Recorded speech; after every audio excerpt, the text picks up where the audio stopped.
Mr. Flamengo, Flamengo, Mr. Flamengo, que tout le monde connaît Flamengo, Flamengo, Mr. Flamengo. Bonjour tout le monde, ici Michael, ou Mr. Flamingo si vous préférez, et bienvenue pour cette nouvelle vidéo. Donc, hier soir, le 13 février dernier, j'étais au cinéma avec mon demi-frère par alliance. On est allé voir Captain America Brave New World, ou, au Québec, Captain America Le Meilleur des Mondes. Le film est réalisé par Julius Onah, et honnêtement, je n'ai pas détesté le film autant que je le pensais vu les critiques, ok? Mais je n'ai pas détesté le film du tout, j'ai aimé beaucoup mon expérience, mais j'ai paré quelques petits problèmes avec le film, mais plus principalement au niveau du doublage, ok? Et là, je risque de vous faire un petit peu sortir de l'ambiance parce que pour moi, le doublage est un truc qui me passionne. Et j'ai un problème avec le doublage dans certaines parties parce que il y a des personnages qui font enfin revenir dans le Marvel Cinematic Universe et que dans la bande-annonce étaient doublés par ces doubleurs d'origine-là pour que finalement, dans le film, t'aies pas les doubleurs. Au Québec, Tim Blake Nelson dans Incroyable Hulk était doublé par Gilbert Lachance, ok? Le gars qui double Tom Cruise, Johnny Depp. Et la bande-annonce, tu l'as qui double Tim Blake Nelson, mais Chris, dans le film, non! Dans le film, t'entends Gilbert Lachance pour 2 minutes d'un autre rôle, un personnage qui est vraiment pas important, qui travaille pour le président Ross. Le doubleur qu'on avait pour Anthony Mackie depuis ses débuts dans le Marvel Cinematic Universe en 2014, on l'a pu. Il doublait Anthony Mackie dans la première bande-annonce, et depuis la deuxième bande-annonce, pouf, on dirait que c'est le doubleur français qui ont gardé, tout comme ce qu'ils ont fait Disney pour Robert Downey Jr. Iron Man 2 puis Avengers 1, t'as Daniel Picard qui doublait Robert Downey Jr. Depuis Iron Man 3, ils nous ont laissé le doubleur français. J'ai rien contre ces doubleurs-là, ils sont hyper bons, puis la voix fait pareil. Mais le problème, c'est que Chris, Disney, là, je sais pas si c'est pour couper dans l'argent pour le doublage international, mais je trouve que c'est bas. Je sais pas le contexte, si c'était des conflits d'horaire ou non, ou si c'est encore Disney qui décide de, comme pour Daniel Picard, enlever de la job à un doubleur, mais je trouve ça ordinaire. Tout simplement. Autre que ça, le film, j'ai vraiment aimé mon expérience.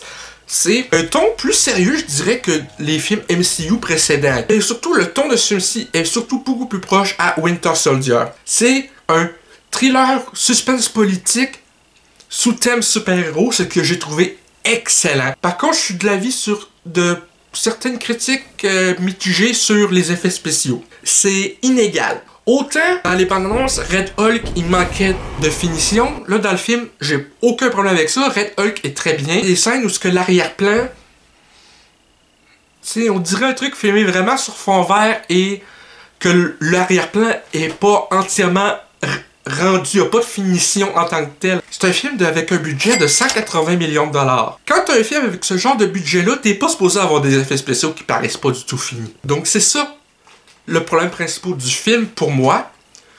Et je peux comprendre qu'il y en a qui trouvent que le film est inégal par rapport aussi au pacing, parce que oui, ça l'est.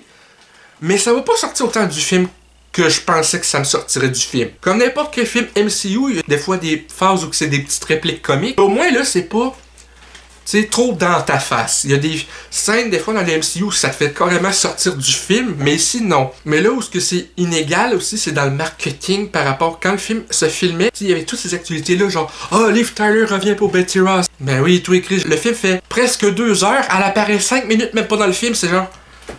Rendu là, laissez ça en surprise, calique. Elle apparaît même pas 5 minutes vers la fin du film.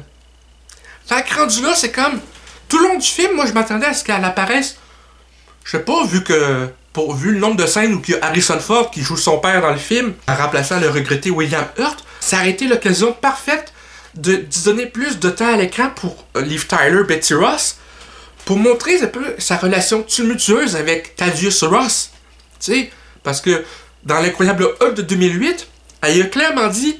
Plus tard dans le film, ne me considère plus comme ta fille, j'ai honte de toi. Donc, on sait que leur relation père-fille est rendue assez instable et qu'elle l'aime pas ben. Mais, quand ta voix arriver dans le film, t'as pas ce sentiment-là. Tout d'un coup, c'est genre, ah, salut papa, c'est genre... V'là 16 ans, tu disais, ne me considère plus comme ta fille. Et là, tout d'un coup, est comme... Vu les circonstances dans lesquelles ils se rencontrent aussi, je trouve que c'est pas très naturel de sa part d'être tout d'un coup aussi calme avec lui. Tu vois pas de moment entre eux autres qui justifie tout d'un coup pourquoi elle est si calme avec son père. Harrison Ford pour remplacer William Hurt, excellent choix. Harrison Ford a vraiment joué le personnage comme si c'était le même acteur, ok? Tu vois que c'est le même personnage à part le changement d'acteur, et ça c'est bien, parce que des fois il y a des recastings où ce que le nouvel acteur ou la nouvelle actrice rend le personnage un peu complètement différent de ce qu'il était. Donc là, au moins, il y a une cohérence dans la façon que le personnage est joué. Le design du leader... Moi, j'ai vu une image promotionnelle du leader. C'est pas ça qu'on a dans le film, non? L'acteur était bon. J'ai aimé vraiment la façon que le personnage du leader était. Mis à l'écran. Mis à part son apparence. Anthony Mackie, je pense que son personnage de Sam Wilson est un Capitaine America digne du bouclier, vraiment. Autant Steve représente le bon cœur de l'Amérique ou la bonté en général, la persévérance, même avant qu'il y ait eu le super sérum, Anthony Mackie, son Sam Wilson, n'a pas le super sérum. Donc, au moins, c'est abordé dans le film qu'il se demande est-ce qu'il devrait se faire injecter le sérum ou non, mais au final, il représente tout autant ce que l'Amérique ou le monde a besoin, qui est l'empathie, la bonté, tout ça, la persévérance, tout ce qui est bien est représenté dans son personnage. Donc, à ce niveau-là, qu'il y ait le super sérum ou non, le fait qu'il l'ait pas rend les choses encore plus intéressantes, surtout dans les grosses scènes d'action où ce que là, ça commence à être vraiment tac au tac. Fait est-ce que le film mérite les critiques mitigées, voire négatives qu'il reçoit? Je ne pense pas. Pour moi, le film, c'est un solide 7 sur 10. Fait que ça va être pas mal ça pour cette vidéo critique sans spoilers de Captain America Brave New World. J'espère que ça vous a plu.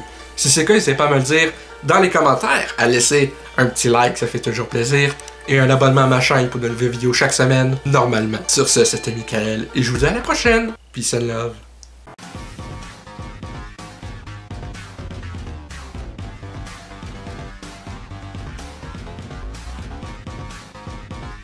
Hey le grand, c'est quoi que t'attends pour t'abonner, sacrément?